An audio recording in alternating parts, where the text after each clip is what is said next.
listening to the Normal Network, where the time is 4:20, 24/7, 365.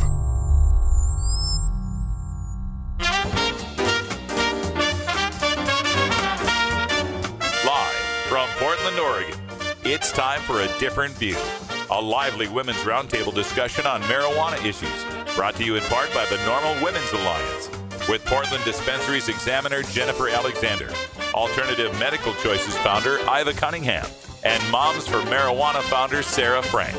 Now, here's A Different View. Welcome to A Different View. It's Tuesday instead of Monday, and so everything's a little out of whack. Tonight, we're going to talk about the newly released White House petition, the We the People petitions dealing with veterans and medical marijuana.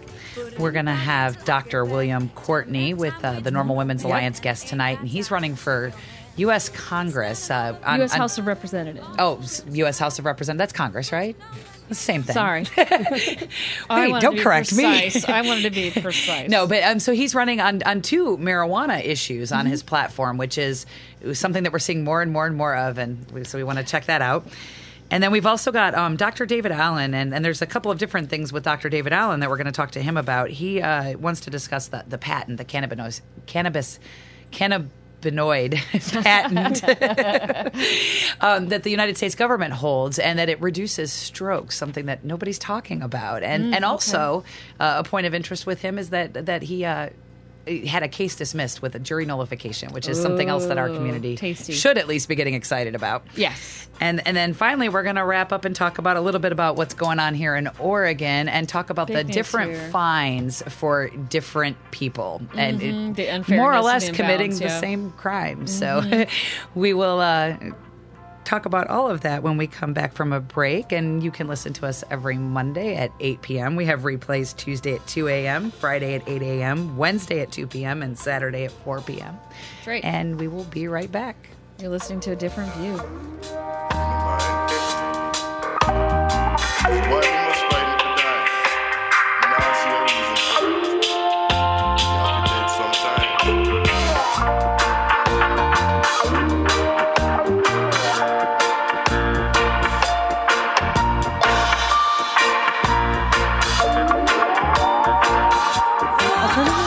Choices offers healthcare the way it should be. Easy to access, patient-centered, team-based, and quality-focused. We offer a variety of natural, affordable healthcare treatment options like primary care, group acupuncture, massage, and assistance with OMP registration. As a patient, you will have a team of experts working with you to make you the best you can be. Call Alternative Medical Choices at 503-288-5579 or check us out on the web at altmedchoices.com.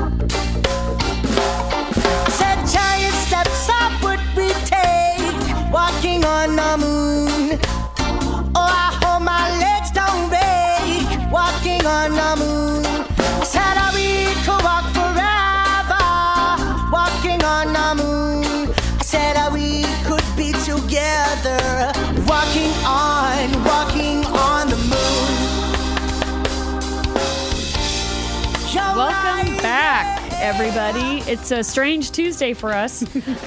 Russ has been on the road, and he came back at 10 a.m. this morning just to do our show. Yeah. Aw, just for love. you guys. Love. And you leave tomorrow morning at 6 a.m. 6:40. So you're not Flight even... that goes to Phoenix, to L.A., to Tucson. I know, it's weird. And you look What? like you need a nap. You look so tired. I'm worn out. Tired. Oh, So we appreciate you being here to help us with the show tonight. My pleasure. thank you, honey. Okay. So getting back on task here, getting back to what we talked about earlier, the White House has released We the People statements, I guess that's what you would call them. They're petition responses. These are all the many petitions That's right. that people nationwide put. And if you get above now 25,000 signatures, it was 5,000 and marijuana got it like 8 times. Of course, yeah. It's number one question. It got it 70,000 times on one. So there's been all of these side questions, and this one has to do with veterans and medical marijuana. Right. Well, I'm just going to read this. This is what the White House has to say about marijuana and veterans.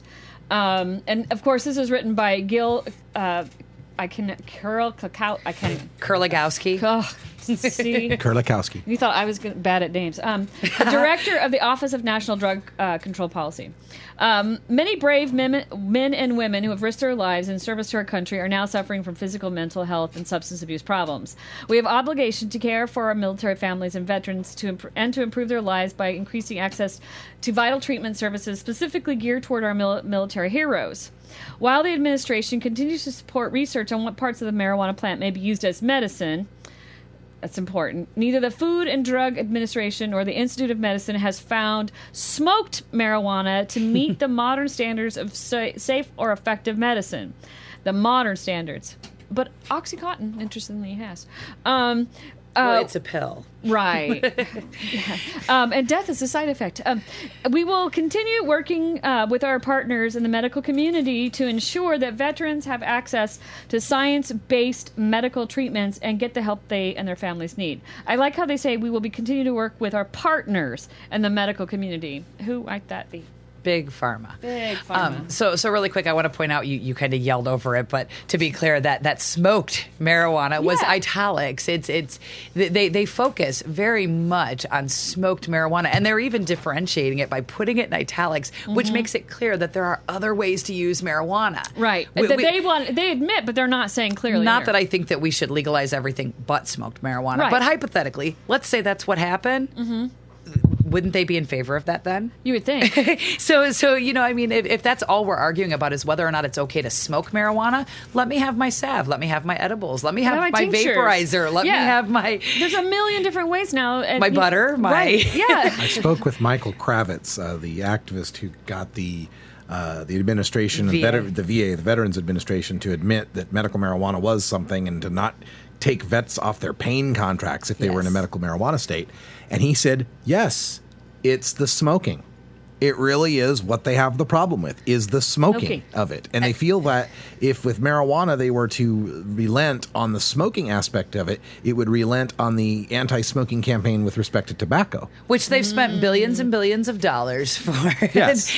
But I mean, just like with tobacco, we should be educating people that there are better ways to use cannabis. Yeah. And that when you use cannabis in these other ways, it has these benefits. Right. But when used by smoking, there are these potential consequences. Because I believe that marijuana is one of the least harmful products of whether it's food, medicine, whatever. Even water can kill you by drinking too much. True. Not that it happens that often, but it can. More than you think. Smoking marijuana does do some damage to the bronchial tubes. It does irritate the lungs. Irritate the lungs. Yeah, you are inhaling smoking material. It's not much of a leap to figure that out. Now, on that note, I smoke 2 packs of cigarettes a day, and the government isn't throwing me in jail for that. So if I want to smoke a joint, I'm not doing any more harm. And in fact, some studies have shown that I am lessening the harm that I'm doing by my cigarettes. Exactly. So I don't want to prohibit cigarettes, but until you're locking me up for cigarettes, get off the smoking thing. Right. Well, I mean, it's easy to dismiss that because, what's also hidden in this message is that they're admitting that there are components of the plant that are medicinal in their view. But what happens is when you take something from nature and then alter it to something or try to imitate it synthetically, you can't perfect nature. And back up there a little bit. What they're actually saying is that they can't deny its medical benefit because they've recognized it. Right. One of our guests later tonight is going to talk about the right. That's a more eloquent way to say it, but you're absolutely right. They see it, but they don't want to come right out and say it because they haven't actually captured, what that is. But because they're trying to go straight for THC or find this CBD, and they're not looking at the whole plant and its synergistic properties with all those components working together. Right. And so I did want to switch over, still talking about the veterans, but one of the things that I looked up as soon as I saw this was how much are we spending every year, first on our enforcement, and the little chart that I pulled up is from the Office of National Drug Control Policy, the ONDCP, and I don't know if you want to give that to Russ, he could just put it in front of a camera. that right there is the chart that compares treatment to enforcement and interdiction. And they're trying to make it seem like, oh, we put the most money into treatment, but you'll notice that all of the enforcement is broken up into 3 different categories that when added together is like 50% more than they're putting into treatment. And they just call them different things like interdiction. If you're watching on the webcam, you can see this chart now. Yes, there you go. Then what they're doing there is that there's what's the totals there? It's like $10 billion in... $10.1 billion for prevention and treatment, 9.4 for U.S. law enforcement and interdiction, 3.6 for... law enforcement and incarceration, 3.6 billion for interdiction, 2.1 billion for international programs, which is things like Merida Initiative and Plan Colombia and all this assistance we give for other governments to fight our drug war. And Russ, you may know better than I do, but I really cannot put my finger on what the difference between interdiction and enforcement really are. Is there a difference? Interdiction is that which is handled by the international police. Like if customs gets something coming across the border from Mexico to America, that's interdiction. If it's in America and the DEA picks it up, that's enforcement. Okay. So but when you add those all up together, like I said, it's like 50% more than we're spending on treatment. So they're really parsing their words to try to say that we spend the most money on treatment. Yeah, the new graph up there shows you what it's like when they're stacked. Thank you. That's even better. See, you come prepared. So thank you. And then the other thing I wanted to know is, okay, well, that's how much we're spending on enforcement.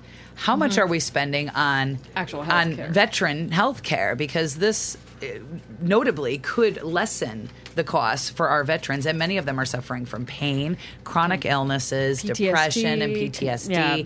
And we've seen proven benefits in most of these areas, if not all of them. That being said, I looked up the 2012 medical budget. That chart that we were just looking at was the 2012 enforcement budget, basically. The 2012 Veterans Affairs budget is $50 billion for medical care. Now, mind you, that medical care is not just their medicine. That's going to be all of the doctors, the hospitalization, the liver transplants, surgeries, anything like that. It's all encompasses mental health, physical, all of it. That being said, I notice that if we lower this number, this $50 billion number, by lowering this number, we save a lot of money and a lot of people are healthier for it. Right. And it just makes sense because if you lower this number goes lower. Well, and if you're a veteran, and now, and you're trying to get your benefits, it is such a nightmare. I mean, there's so many hurdles. Most veterans give up. Did you know that? Most veterans, that number should be higher than that. But a lot of veterans give up because the red tape is so thick. I was going to say, when you give up, there's 2 different kinds of giving up here with our veterans. Some of them give up on seeking care and end up being homeless or end up suffering a great deal. Some of them commit suicide, and there's a lot of them. There's a lot of that too. And this number would be much higher if we. And what would be nice is if they or the number of people treated. If it was easier to get health care for veterans than it was to lock up people who want to use cannabis to treat those symptoms that they come back from the war from. And that to me makes more sense. I mean, most veterans will tell you that even when they do take advantage of their benefits, the care isn't that great. Well, and then there's another little side aspect there, too, is that they come back from a war only to have war on them in their own homes. If they do smoke a joint and then they're raided. Especially with PTSD, I mean, I can only imagine the idea of having been in war and having this dramatic, emotional trauma, and then to be sitting in your house growing your little plant, smoking your joint, and having fully armed men bust down your door with guns, that can't help your PTSD. I can't imagine that it would be very helpful. PTSD isn't just a traumatic event, it's living at a high level of anxiety too. That's a breaking point right there. I mean, well, I mean, I can't. That's a breaking point for the average person. I would imagine let alone that somebody who was experiencing severe PTSD, a veteran who was used to combat at that level and living at a level of stress and anxiety day to day, 24/7, that at a point when they're supposed to be becoming acclimated back into society, and then they find something that helps them cope with day-to-day life. Now we come and we say, we're going to put you in jail. We're going to take your kids. We're going to do this. We're going to do that. It's always on that. They're still on guard. Do you see what I'm saying? So cannabis we know is very effective at treating PTSD and pain and many other conditions that are specific to veterans, and yet they themselves can't relax and enjoy the benefits of that because of the stigma, because of the potential of being, raided, locked up.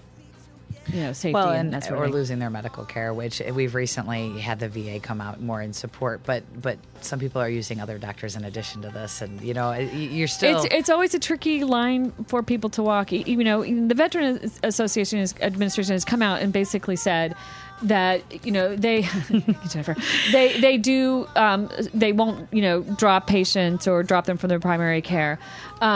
However, that conversation that those patients want to have with that provider is a difficult one. Right. And oftentimes they may not drop them, but they'll note something drug seeker, addicted to. There's always something in there that follows them. Right. Yeah. Well, we need to take a quick break, and then we're going to come back with Dr. William Courtney and the Normal Women's Alliance guest. Yay. So we'll be right back. With us. Why you say tomorrow's not the day? Well, you say I may as well play.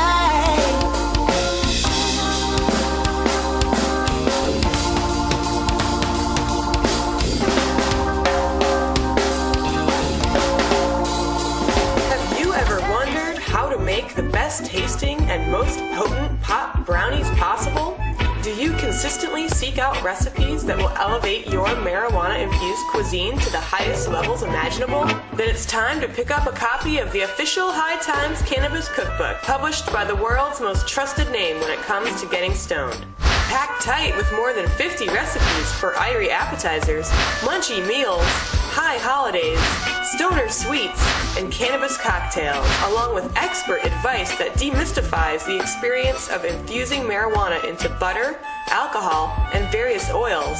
This book will get Courtney. you cooking with grass in no time, with special treats inspired by Willie Nelson, Snoop Dogg, and Cheech and Chong, plus all the info you need to stay safe when making and consuming edibles.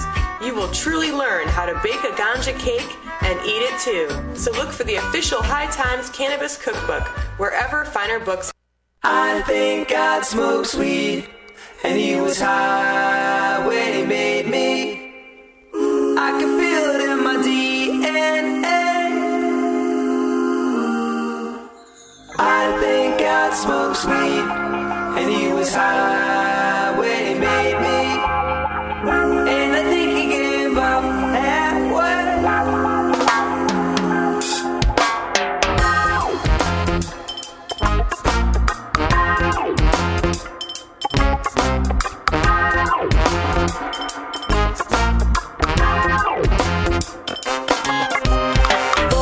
Complete as I understand.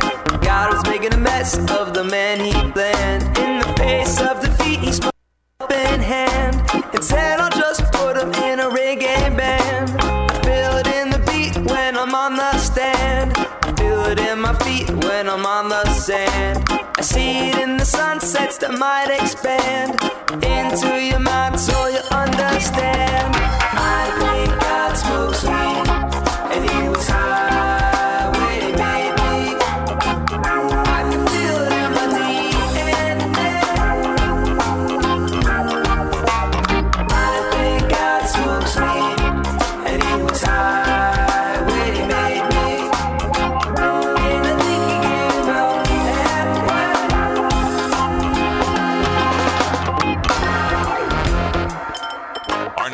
On A Different View is brought to you by the Normal Women's Alliance, a nonpartisan coalition of socially and geographically diverse women who believe that marijuana prohibition is a self-destructive and hypocritical policy that undermines the American family. They bring a contemporary approach to the policy debate and are proudly representing the interests of modern mainstream women who believe in legalizing marijuana.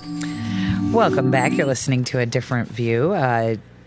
Dr. Courtney is on the line with us. He's running for the U.S. House of Representatives, and I know it's in the district at the northern side of California, but which district is that? That's District 2. It goes from San Francisco to Oregon and runs the entire coast. Oh, wow. Okay. And you're, I'm presuming, running in the primaries that are coming up here very soon in California? Yeah, there's 12 people running. It's a very contested race. There's no incumbent, so everyone is interested in possibly participating in the process. Excellent. That's got to be an intense conversation. and so one of the things, I presume it sets you apart. I haven't actually looked at the other candidates myself yet, but I was looking at your issues here, and you have two cannabis-related issues that comprise your platform, and one of them is cannabis-based medicines, and one of them is cannabis-based foods or hemp. Can you tell me a little bit about why you chose to focus on those issues and how you think it'll play into the election? Well, I refused to approve of it for a friend 6 years ago, so I know about skepticism. And at this point, I lecture internationally and teach continuing medical education courses on the role of cannabis as food using what we would normally consider some of its medical properties. I believe it's a dietary essential for all 7 billion people in its ability to prevent conditions as well as to treat conditions that may have developed already. And at this point, you're discussing the non-psychoactive cannabis, right? Hemp-based foods, or are you meaning the psychoactive cannabis in foods? Well, the plant itself is non-psychoactive until you chemically alter it with heat. So you can be consuming mature bud as well as leaf, and because it's not psychoactive, your dose can go from a 10 milligram psychoactive dose up to the 600 to 1,000 milligram non-psychoactive dose. So there's been a big jump in our understanding of different ways of using the plant, and one that is critically important is the consumption of the plant in a non-psychoactive form, allowing you to reach the ideal dosings. You're referring to methods like juicing or cooking, or are you talking, or not cooking, but like, give me some examples of different. My sickest, the patients that are dying of end-stage cancer, eat the bud raw. That gets 100% in. You're not wasting any of it on the equipment. Individuals that are quite that sick tend to juice the leaf and blend the bud of these new high CBD plants, and that can allow you to get close to the 600 milligram a day dose that the FDA is currently approving as an investigative new drug. The Department of Health and Human Services goes up to 1,000 to 2,000 milligrams, but you can see a dramatic difference between the high-dose non-psychoactive antioxidant functions versus the very low-dose potent psychoactive functions. Interesting. And so in the non-psychoactive formulations that you're talking about, the higher dosages, are you receiving all of the same medical benefits that you would from a psychoactive with just the higher dosage? Is that the sole difference there? No, you're receiving probably hundreds of additional benefits. The psychoactive form acting at CB1 essentially is not activated by the raw plant, and every animal consumes the raw plant, as did humans, until we intervened and started using heat. So when you eat the plant as a leafy green vegetable, your dose can easily rise to 500 to 1,000 milligrams, where that's an adequate dose to function as an anti-ischemic for heart disease, as an anti-diabetic, as an hypertensive, as an anxiolytic. There's a tremendous increase in the number of functions that you receive when you're consuming 500 to 1,000 milligrams over and above the benefits that you do get when you do the 10 milligram psychoactive CB1 course. And I do want to say, just listening to all of that there are a lot of doctors involved in politics in general, in my experience, regarding especially like cannabis reform and activism. But I'm very impressed how you're merging the medical discussion with the political discussion at such a high scale, the U.S. House of Representatives. So this is profound. Have you gotten any flack for your position? Are you getting feedback from your opponents that this is bad, I guess? No, in general, they just would like to avoid it because it's a popular topic in this district, and so they prefer to talk about anything but that. And yes, I've had my personal and checking bank accounts closed, and my offices burned to the ground, and I get death threats. And so it's an area that is quite conflicted, and I'm really pretty tired of being afraid of the federal government. And one of my patients had her infant torn from her breast, and so I do a lot of work in court trying to defend my patients from a legal system that really is causing lots of pain and suffering that's both unnecessary, expensive, and really needs to end. But it seems like it will not end until we have people in Congress that are educated in cannabinoid science and can address, relying upon 1920s hysteria. Right, and be able to contradict the like you said, the hysteria out there with, and be backed up by education and science, and someone who actually can talk that lingo. Interestingly, you were talking about, the having your offices burned to ground and stuff like that. Do you find that the conversation is easier for you to approach now that you've decided to forget about it? The worst thing that you could do to me has been done to me. No, the worst thing you could do is kill me. Sure. But we are moving forward. I mean, when you move into civil liberties and the right to have medicine, you could not imagine the Department of Justice going into Virginia and telling Thomas Jefferson that they were going to put him in prison, they were going to take his property if he did not cut down this hemp. And yet here we are 100 years later. The state of California, the governor is terrified of the federal government to the point that even though the Senate and Assembly have submitted him bills, can we grow this plant to make fiber and food and hemp milk? And the governor is terrified and always ignores the bill till it dies on his desk. Right. We just don't have the local elements to kind of advance this forward. Why do you think that is? It seems like there's a lot of people that are very interested in, activism, and there's a lot of people that are very educated, like yourself. But why do you think that is, that we can't get more people such as yourself, with the education and background to speak as authorities on this magic? Or I was going to say, didn't he just say that his shop was burnt down, his checking accounts were closed? Well, I understand that, but I think that we've kind of, I think there's a lot of people who feel the same way. It's like, I've had enough. Actually, I think that this is a really good transition to the other topic that we were talking about when we brought you on, Dr. Courtney, that the loss of civil rights and the fear that people face because of the way that we look at this. Talk a little bit about what you're campaigning on regarding civil liberties. Liberties, the entire state of Florida, anyone that lives within 100 miles of the border does not have the Fourth Amendment. No longer is freedom for privacy, freedom from search, as a search directed by a judge for a specific item in a specific area. Supreme Court just decided that if you're arrested for not having a bell on your bicycle, they can strip search you. And Lawrence was strip searched twice because he was a passenger in a BMW. He took it to the Supreme Court, and they said you could be a terrorist. We got the National Defense Authorization, we got the Patriot Act, we got the Commissions Act. We have all these incredibly intrusive, shoot Americans, put them offshore, put them in detention, surveil them, all based on this purported threat of a terrorist. And when you go back to the videos on 9/11, it looks like the real terrorism is not a group of folks with box cutters from another country, but folks at the top of this country who are perpetuating a lie, and they've got the videos to prove or disprove, and they refuse to release them. It makes Watergate. This is an international Watergate. That the first thing that I would do when I went to Congress is to file another Freedom of Information Act for the production of the videotapes that they have to have, that were on cameras all over the Pentagon, around the Pentagon, inside the Pentagon.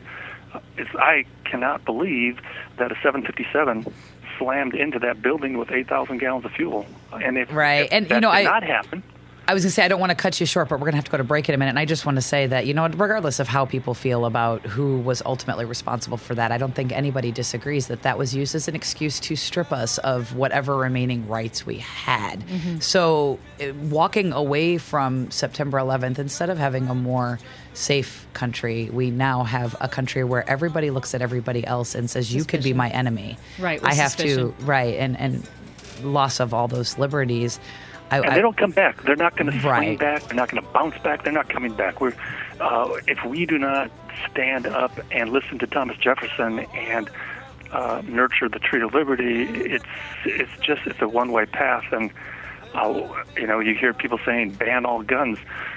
You take away guns and you're just going to be strip searched. That's a psyops maneuver to take 13 million Americans and strip search them. You just keep grinding them in until they're willing to be more easily controlled. we need to stand up and demand our liberties. Take them back. We've got to take them back because they will not be given back. If we don't take them back, we'll never get them back. And thousands of people have died to give us this opportunity, and we've just let it slide through our fingers on what appears to be one of the most unimaginable problems that, since it involves the upper levels of the government. Where do you go for redress? I mean, they've made it's now illegal to assemble on federal property because they are expecting us. And we are coming, and there will be a clash because we have a grievance. We need to speak our mind, and we will do it on federal property. Dr. Courtney, thank you so much for coming on the show with us. Best luck with your campaign. I definitely support what you're trying to do out there, and I hope that things go well for you there in District 2, I believe you said. And your website is courtneyforcongress.org, so people that want to find out more about you can go there. And thank you very much for coming on A Different View. We appreciate having me, and have a good evening. Thanks for joining us. Thank you. We'll be right back after this break. It's simply business. It's simply business, you know why they won't let us grow. It's simply business.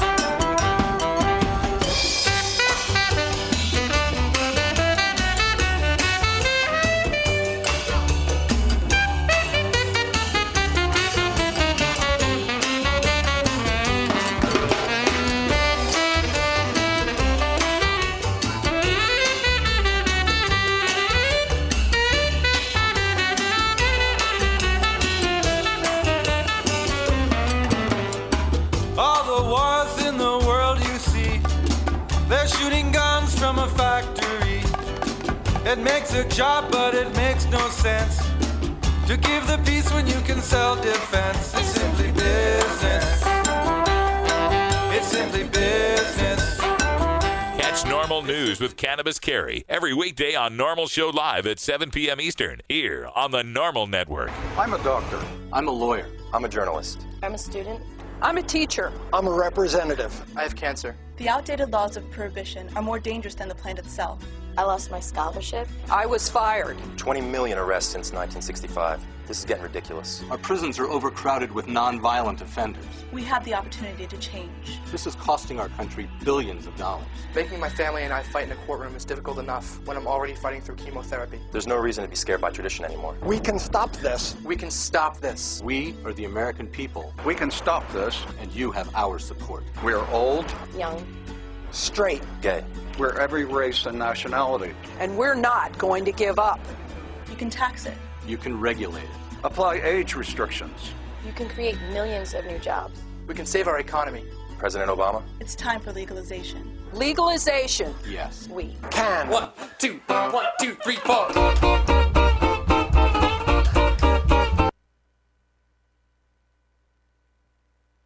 Own life. Some girls get high about getting husbands. Some husbands get high when the wife's not looking. Some folks get high on being downhearted. They love to moan and weep. Me, I get high on reefer.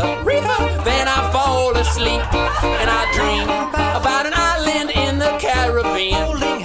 Holding hands with you beside the sea.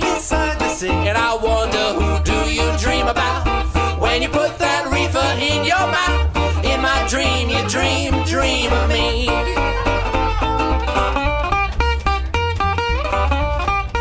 You're listening to A Different View. I'm Sarah Frank, and I'm sitting here with Iva and Jennifer, and we have Dr. David Allen on the line.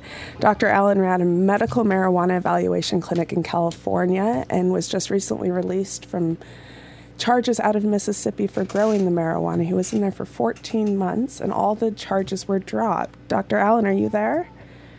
Yes, I am. Can you tell us a little bit about what happened with that with Mississippi?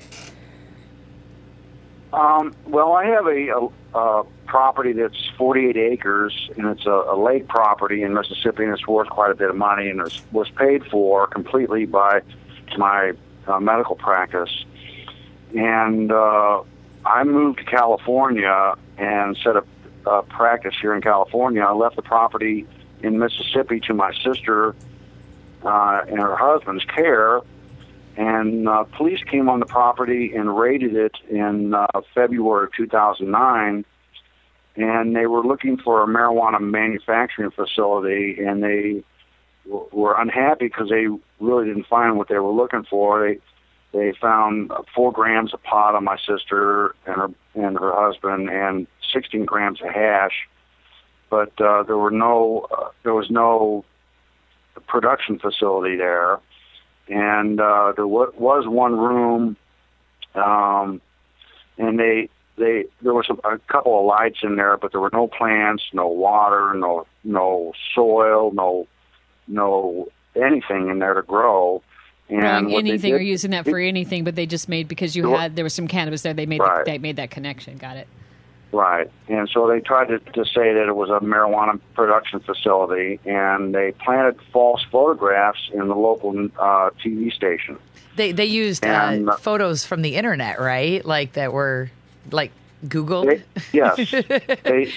They had a previous bust of another facility, and they took photographs of marijuana plants there, and they attributed those photographs to my residence. Now, quickly, I was looking at the different articles about this case online, and they didn't actually come right out and say that those pictures were your house, right? They just left that implication hanging there by using them in the releases?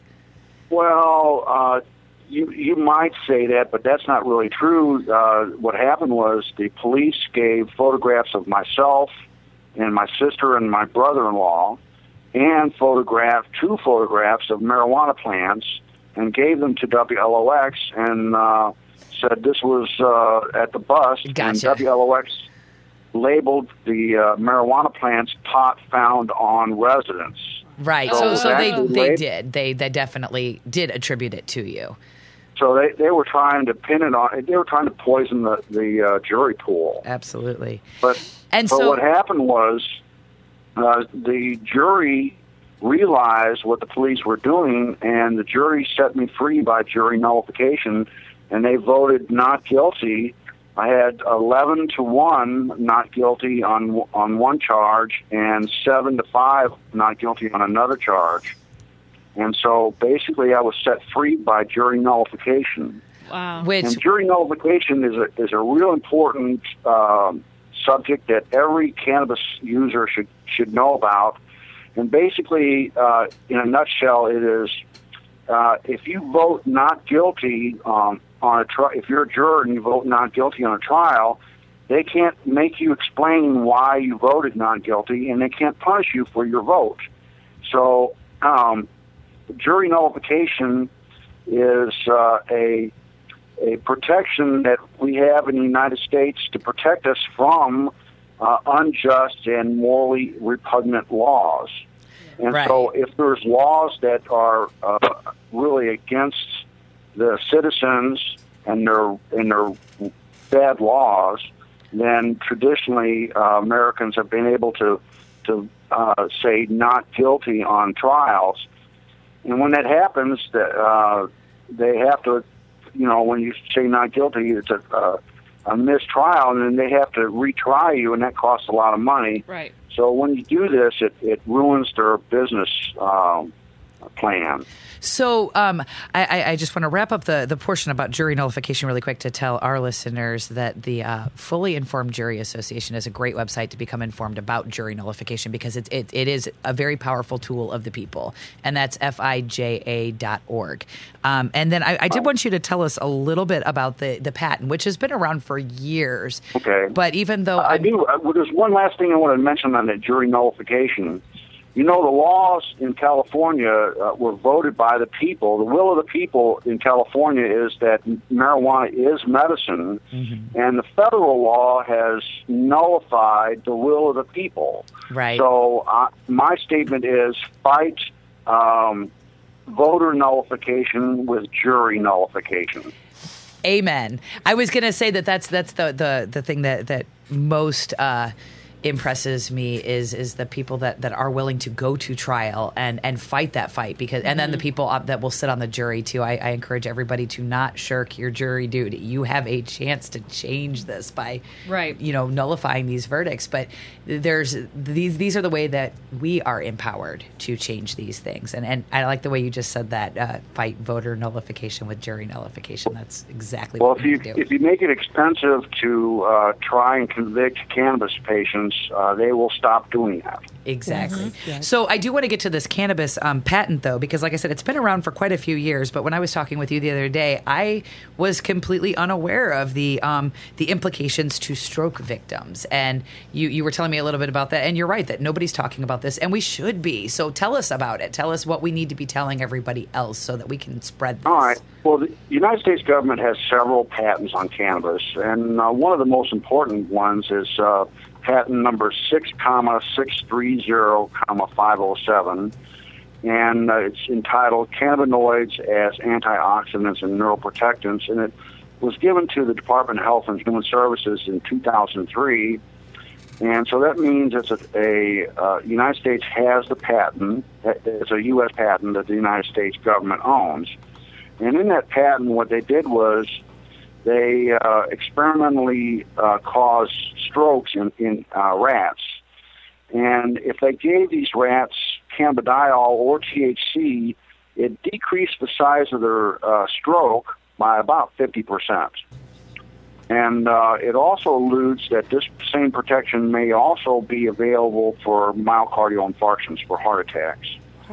So basically, this patent means that anybody that is at risk for high risk for strokes or heart attacks should be using cannabis on a daily basis, especially a strain that would be high in cannabidiol.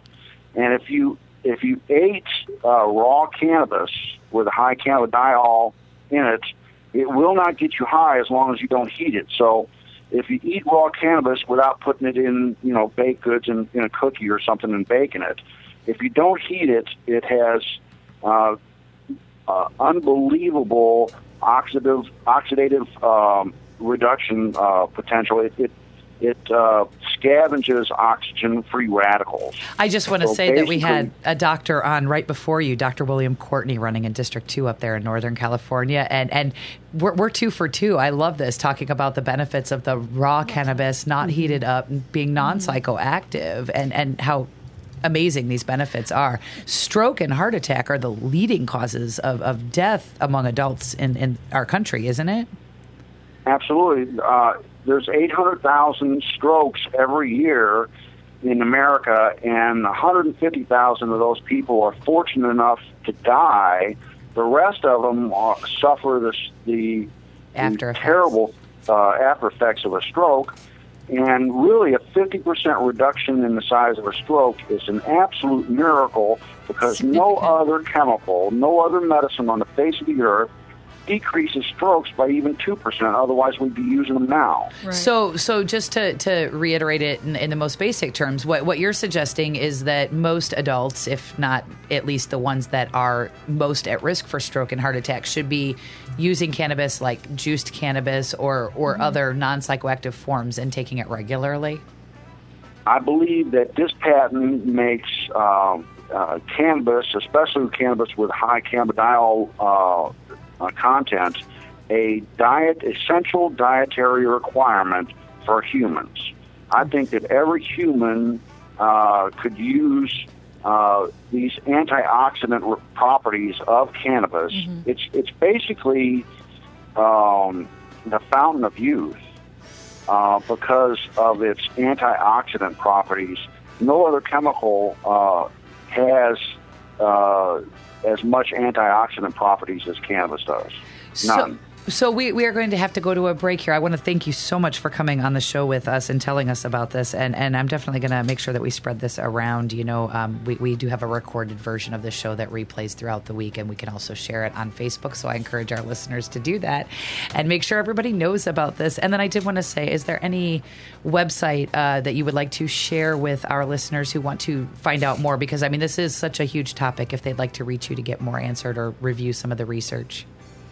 Well, one thing I would like to say is this medicine is being used to great effect in California and other states that have medical cannabis laws, but this medicine is not available in Mississippi and other states where the legislatures prevent people from receiving this life-saving medicine. So if you live in Mississippi or another state where they don't have medical cannabis laws, call your congressman and ask him about the patent, U.S. patent number 6,630,507.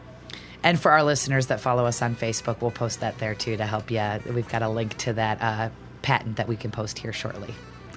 So projectcbd.org, great website. Get more information on this. And Dr. David Allen, thank you so much for coming on the show, and congratulations on having those charges dismissed. Yes, we're glad to have you with us. Thank you so much. Thank you so much. God bless. You're listening to A Different View. We'll be right back after this quick break.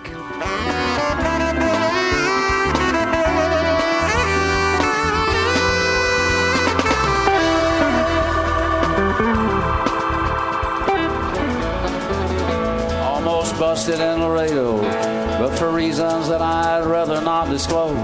I smoke pot, and I like it a lot. Hi, this is Willie Nelson. I learned a long time ago that marijuana is a lot safer to use than alcohol. There's absolutely nothing wrong with the responsible use of marijuana by adults. It's time we stopped arresting and started respecting responsible marijuana smokers in America. And to learn what you can do to help, please contact NORML at www.norml.org or call toll-free at 888-67-NORMAL. The show was long and we was just sitting there, and we'd come to play and not just for the ride.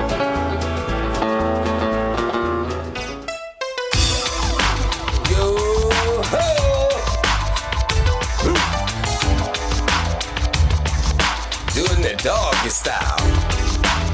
U.S. Custom Coast Guard dope dog, nickname Bustin'. Like most dope sniffing dogs, you gotta have it. Trained to have it. Pick up the tracks of the traffic, track them like a rabbit up the coastline. K9, controlled substance retriever. Receiver of the golden nose of what leading to the cash, cashing in on the stash. Now he's in line for his issue of the booty. Never do he do a line in the line of duty. He's a dope dog. U.S. Custom Coast Guard dope dog, keen sense of smell, tracking the telltale trails of cartel dope boats, big dope, never a gram of OZ, kilo, too low key, gotta be tons of P-blow, bells of lumbo, while other dogs sniffing one another's tails. He can track the profits from a dope sale straight to the stink account, big banks, banking on launder, dirty money, not stinking, he follow his nose, and as the wind blows, he get a whiff, he take a sniff. Dope dog. Dope dog.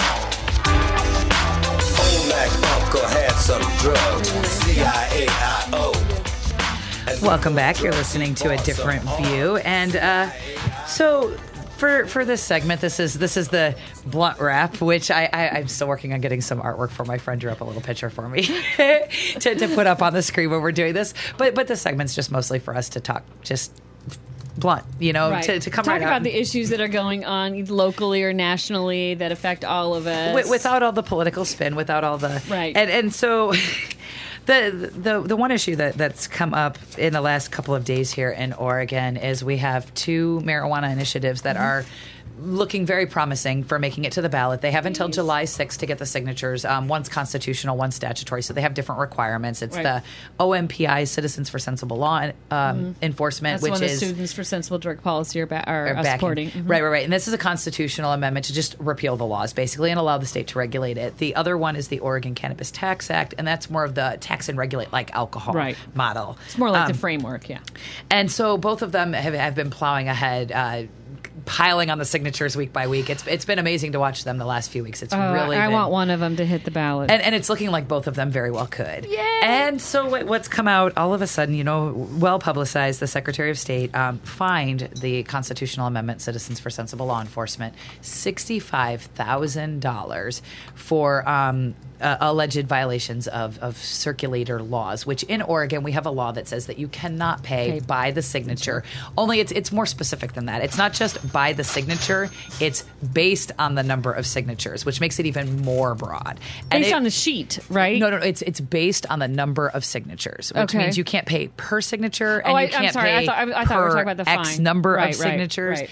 Most states rely on this paid by the signature sort of initiative, or as an initiative to keep the reason being is because, circulators are out there standing in front of the mall. It's a dead day. Are you paying them all this money for no signatures? Then again, they go someplace else and it's a wonderful day and they get paid, So a lot of states rely on this. But in Oregon, we have a constitutional amendment that changed that law and made it unlawful to do that. And so... Note the context into which that was passed had to do with Sizemore and all which was a Republican. He puts through a lot of very controversial...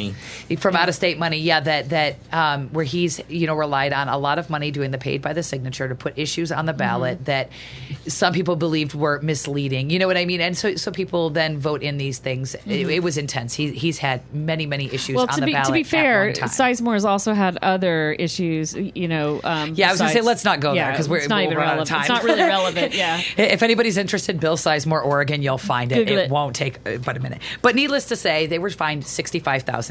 What this works out to be is 26 sheets. The sheets in Oregon are 10 signatures per sheet at $2,500 per sheet. This is the way that the press release explained the fine.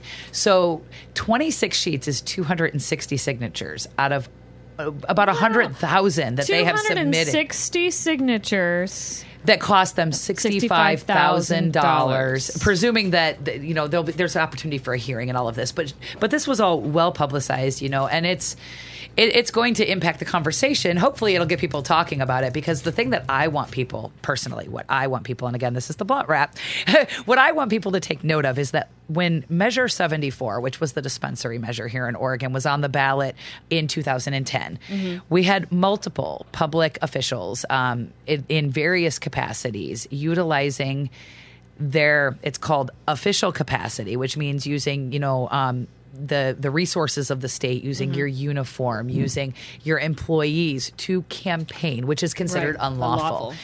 The various people that were reported and investigated, only a small handful of them were found guilty because unless it was, overtly blatant, they weren't found guilty. The ones that were found guilty, and I want to say there was 3, maybe there as many as 5 of them, so each paid $75 flat total, regardless of how many infringements they had.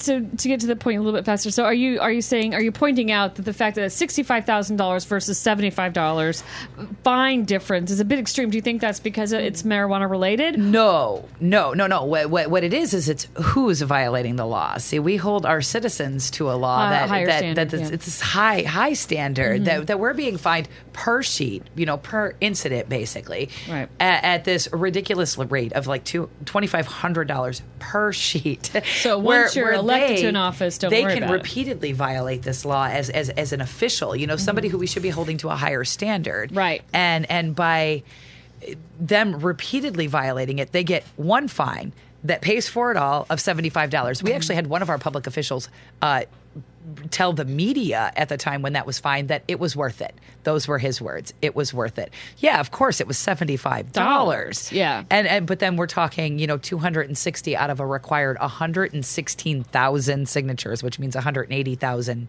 gross signatures to account for invalid signatures. 260 of those, $65,000. This shows what we're really up against. I mean, anybody who thinks this is a fair fight, it's not a fair fight. It's not. They have the tools, the power, the authority, the immunity. We're fighting an uphill battle, and it takes everybody joining together, pushing forward, rallying behind one another. Even if you disagree with the various things, even if you have differences, we have to look at this whole perspective and see the big picture, which is we are at a disadvantage, and the advantage that we have is that we are many. There's so many people. Russ, I think earlier today on your show, or maybe it was on one of the replays, you told my favorite statistic, which is that 3 out of 4 people support marijuana. But when you ask them if their neighbor supports it, 3 out of 4 people believe that their neighbor does not. That right there, that's enlightening, and I want people to realize that is what we're up against. And so they have the authority. There's this perception. It's time to change minds. It's time to plow forward with this. And, I hope... Just keep the conversation going. I was going to say for Citizens for Sensible Law Enforcement, I hope that they win their hearing and they don't get fined with this. But if they do, I hope that at the end we can say it was worth it. Right.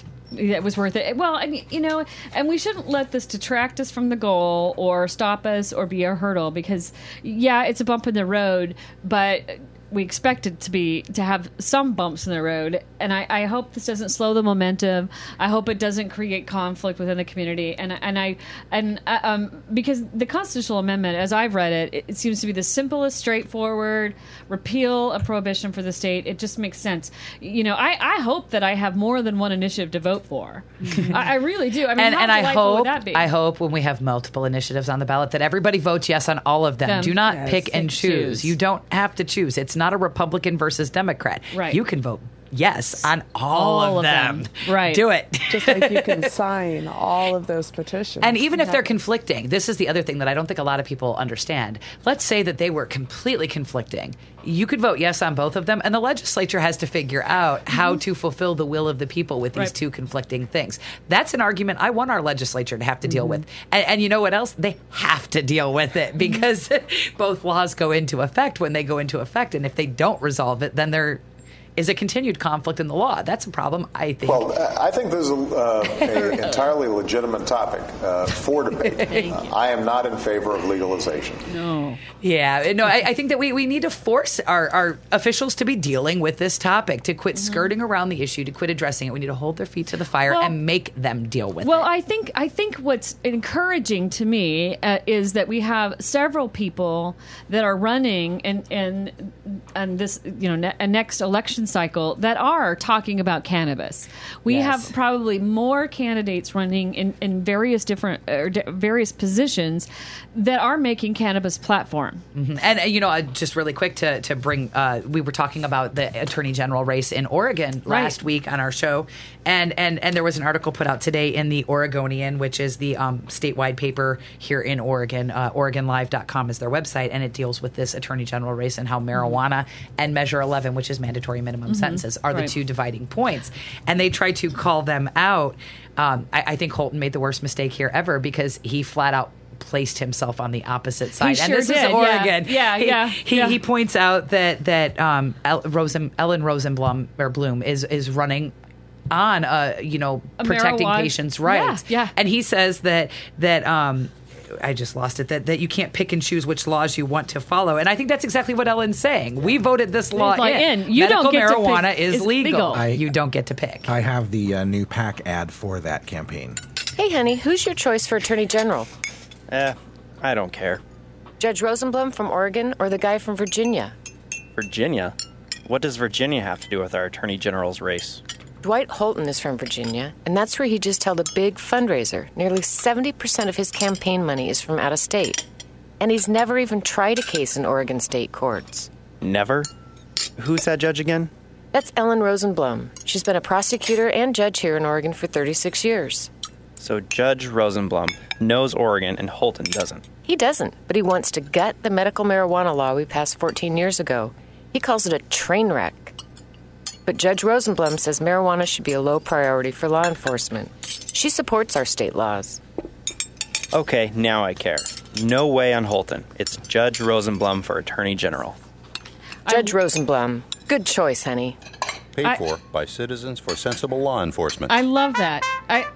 I love that ad. I think that's great. I mean, it does demonstrate the power of this movement and the people. It's paying attention to it. I think you're right when he made the statement that he kind of dismissed us. Let me read this really quick because we're going to run out of time here really quick. And I want to say that Holton said, this is quoting from the Oregon Live, this is not about medical marijuana. It's about whether we're going to have an AG, Attorney General, who picks and chooses which laws they're going to enforce, Holton said. She's made it very clear that she does not think there are resources to enforce marijuana laws. It's entirely inappropriate. It invites law breaking. And I love what Bob Wolf from Citizens for Sensible Law Enforcement does with this. Holton's camp has jumped on the marijuana issue, saying the policy gulf between the two candidates has become the defining issue of the campaign. Bob Wolf, Citizens for Sensible Law Enforcement, agrees, saying Holton is out of step with the 400,000 or more recreational pot users in Oregon, as well as his party. Quote, he ought to be running as a Republican, Wolf said. On Monday, the Secretary of State fined Wolf $65,000 for violating. And I love how they throw this in there. Do you see what I'm saying? But what Bob did there is exactly what we need to do. Put them on the fire. He just came right out and said he's been trying to play along like he's in favor of our law all this time. Right. And he just came right out and said no. Right. No, he doesn't respect the law. He doesn't respect the citizens that voted in the law. And that should be all you need to decide. So we've got to wrap up pretty rapidly. We've had a very intense show tonight. Thank you guys for being with us. You're listening to A Different View. We'll see you next Monday at 8 p.m. Pacific. All right. Thanks for listening to A Different View. Check it out at ADV420 on Twitter. adifferentview.us on the web. Thank you. Like a Rasta.